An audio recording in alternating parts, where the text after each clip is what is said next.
In this lesson, we will examine who is responsible for each aspect of the flight preparation task.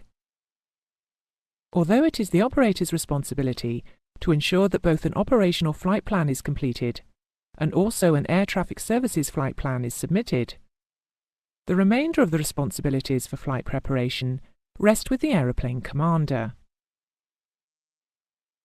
Generally, of course, the PIC's preparatory task is to ensure the aeroplane can complete the proposed flight safely and efficiently. He is also required to keep a log of the journey. Here are his preparatory tasks in detail.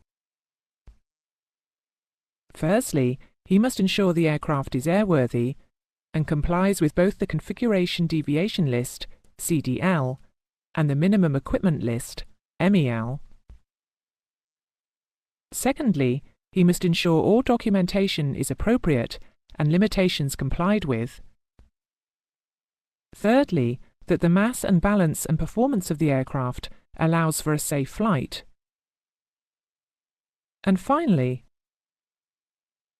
here is a summary of the PIC's responsibilities in terms of pre-flight preparation.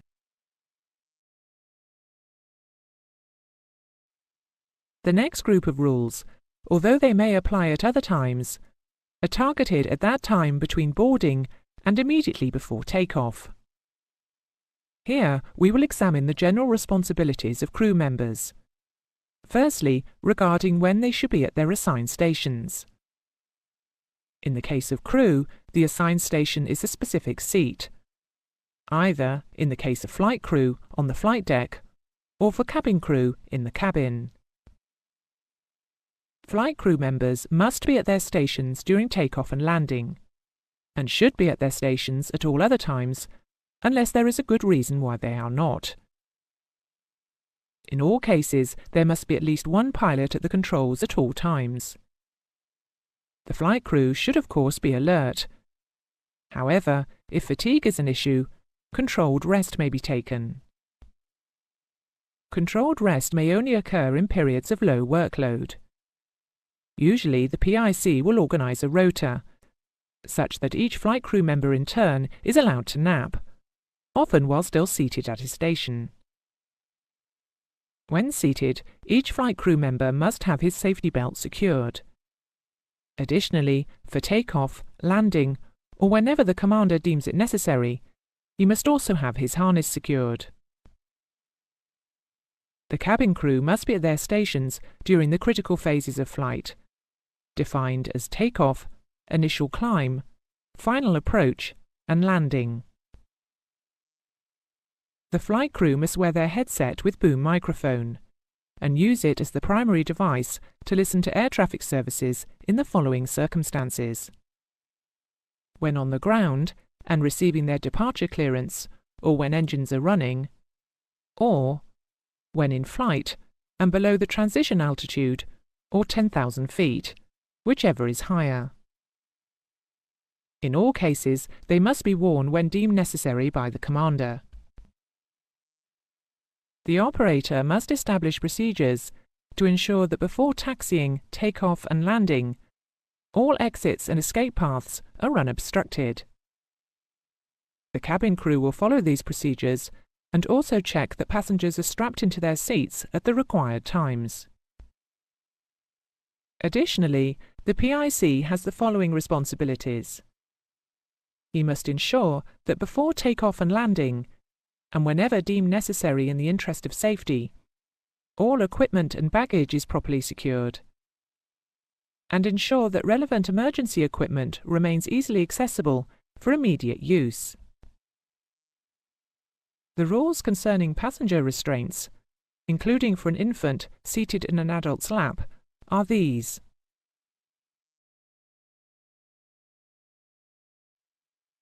Finally, in this pre-takeoff section, are the rules regarding smoking.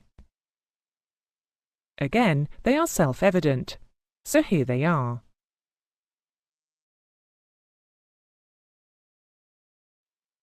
The next group of rules deals with the takeoff, especially in terms of the environment and the procedures to cope with it.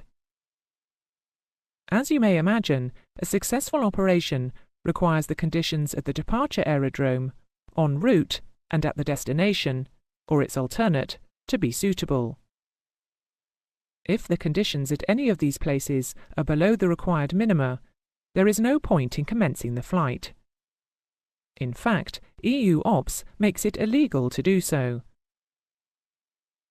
Our first rule considers the actual conditions for takeoff. Before commencing takeoff, a commander must be satisfied that the weather at the aerodrome, including the takeoff minimum and the condition of the runway, are suitable for a safe takeoff and departure. By takeoff minimum, we mean the runway visual range, RVR, or visibility in the takeoff direction. Next, we will consider the flight rules under which the aeroplane will be operated. Taking off for flight under the visual flight rules, VFR, is straightforward, in that the commander may only commence takeoff when the appropriate weather reports and forecasts allow him to comply with these rules along the route, or that part of the route, that is to be flown VFR. For instrument flight rules, IFR flight, the requirement is that the expected weather conditions at the time of arrival at the destination and/or required alternate aerodrome or aerodromes are at or above the planning aerodrome operating minima, AOM. Thereafter, he may only continue towards the planned destination aerodrome when the latest information available indicates that at the expected time of arrival, the weather conditions at the destination, or at least one destination alternate, are at or above the planning minima. Additionally, the commander must fly at least at the minimum flight altitudes, MFA, established for the route. Next, we will examine the effects of ice and other contaminants on the planned operation.